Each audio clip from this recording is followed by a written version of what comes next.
Facebook account എങ്ങനെ കുറച്ച് നാളത്തേക്ക് നമുക്ക് ഡീആക്ടിവേറ്റ് ചെയ്ത് വെക്കാമെന്ന് ഈ വീഡിയോയിലൂടെ നോക്കാം. ഓക്കെ, ഞാനിപ്പോൾ ഇവിടെ ഫേസ്ബുക്കിൻ്റെ ആപ്ലിക്കേഷൻ ഓപ്പൺ ചെയ്തിട്ടുണ്ട്. ഇനി ഈ വലത് സൈഡിൽ കാണുന്ന 3 ഹൈഫൺ നമുക്ക് ക്ലിക്ക് ചെയ്യാം. ഓക്കെ, ഇതിലിപ്പോൾ നമ്മുടെ പ്രൊഫൈൽ പേജിലേക്ക് വന്നിട്ടുണ്ട്. ഇതിൽ നമുക്ക് മുകളിലായിട്ട് കാണുന്ന സെറ്റിംഗ്സിൻ്റെ ഐക്കൺ ക്ലിക്ക് ചെയ്യാം.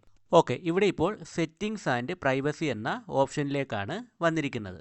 ഫസ്റ്റ് നമുക്ക് അക്കൗണ്ട് സെൻറ്റർ എന്ന ഒരു ഓപ്ഷൻ കാണാം. ഇതിന് താഴെയായിട്ട് സീ മോർ അക്കൗണ്ട് സെൻറ്റർ എന്ന ഓപ്ഷൻ ക്ലിക്ക് ചെയ്യാം.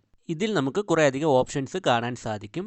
ഇതിൽ പേഴ്സണൽ ഡീറ്റെയിൽസ് എന്ന ഓപ്ഷൻ സെലക്ട് ചെയ്യാം. ഇപ്പോൾ ഇതിൽ നമ്മുടെ പേഴ്സണൽ ഡീറ്റെയിൽസ് എല്ലാം കാണാൻ സാധിക്കും. ഇതിന് താഴെയായിട്ട് അക്കൗണ്ട് ഓണർഷിപ്പ് ആൻഡ് കൺട്രോൾ എന്നൊരു ഓപ്ഷൻ കാണാം. ഇത് സെലക്ട് ചെയ്യാം. ഇതിലിവിടെ 2 ഓപ്ഷൻസ് നമുക്ക് കാണാം. ഇതിൽ ഡീആക്ടിവേഷൻ ഓർ ഡിലീറ്റേഷൻ എന്ന ഓപ്ഷൻ സെലക്ട് ചെയ്യാം.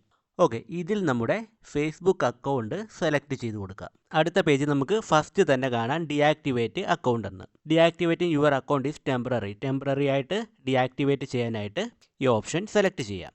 അതിനുശേഷം താഴോട്ട് സ്ക്രോൾ ചെയ്യുമ്പോൾ കണ്ടിന്യൂ എന്ന ഓപ്ഷൻ കാണാം. ഈ കണ്ടിന്യൂ എന്ന ഓപ്ഷൻ സെലക്ട് ചെയ്യാം. ഇപ്പോൾ ഇവിടെ അടുത്ത പേജിൽ നമ്മുടെ ഫേസ്ബുക്കിൻ്റെ പാസ്വേഡ് ചോദിക്കുന്നുണ്ട്. ഇവിടെ നമ്മുടെ അക്കൗണ്ടിൻ്റെ പാസ്വേഡ് ടൈപ്പ് ചെയ്തതിന് ശേഷം കണ്ടിന്യൂ കൊടുക്കാം. ഇപ്പോൾ നമുക്ക് ഇതുപോലെ കുറച്ച് ഓപ്ഷൻസ് ഇവിടെ കാണാം.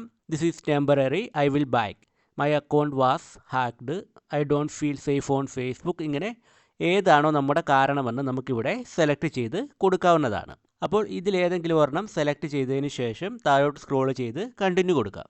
ഓക്കെ, അടുത്ത പേജിൽ നമുക്ക് താഴോട്ട് സ്ക്രോൾ ചെയ്യുമ്പോൾ ഓട്ടോമാറ്റിക്കലി റീആക്ടിവേറ്റ് മൈ അക്കൗണ്ട് എന്ന് ഒരു ഓപ്ഷൻ കാണാം. അപ്പോൾ ഇതിൽ 7 days ആണ് ഓട്ടോമാറ്റിക്കലി കിടക്കുന്നത്. നമുക്കിത് സെലക്ട് ചെയ്ത് കൊടുക്കാം. അതായത് എത്ര ദിവസത്തേക്കാണ് ഡീആക്ടിവേറ്റ് ചെയ്യേണ്ടതെന്ന് ഇവിടെ സെലക്ട് ചെയ്ത് കൊടുക്കാം.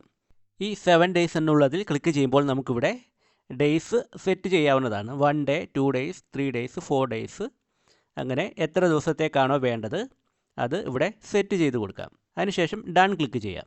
പിന്നെ ഇവിടെ കണ്ടിന്യൂ യൂസിങ് മെസ്സഞ്ചർ എന്നൊരു ഓപ്ഷൻ കാണാം. മെസ്സഞ്ചർ യൂസ് ചെയ്യണമെങ്കിൽ നമുക്കിത് ടിക്ക് ചെയ്ത് കൊടുക്കാം. അപ്പോൾ ഞാനിവിടെ കൊടുക്കുന്നില്ല. അതിനുശേഷം താഴെ കാണുന്ന ഡീആക്ടിവേറ്റ് മൈ അക്കൗണ്ട് എന്നുള്ള ഓപ്ഷൻ സെലക്ട് ചെയ്യാം. ഓക്കെ, അപ്പോൾ ഇവിടെ നമ്മുടെ അക്കൗണ്ട് സക്സസ്ഫുള്ളി ഡീആക്ടിവേറ്റ് ആയിരിക്കുന്നതാണ്. അപ്പോൾ ഈ വീഡിയോ നിങ്ങൾക്ക് യൂസ്ഫുൾ ആയിട്ടുണ്ടെങ്കിൽ ലൈക്ക് ചെയ്യുക, സബ്സ്ക്രൈബ് ചെയ്യുക.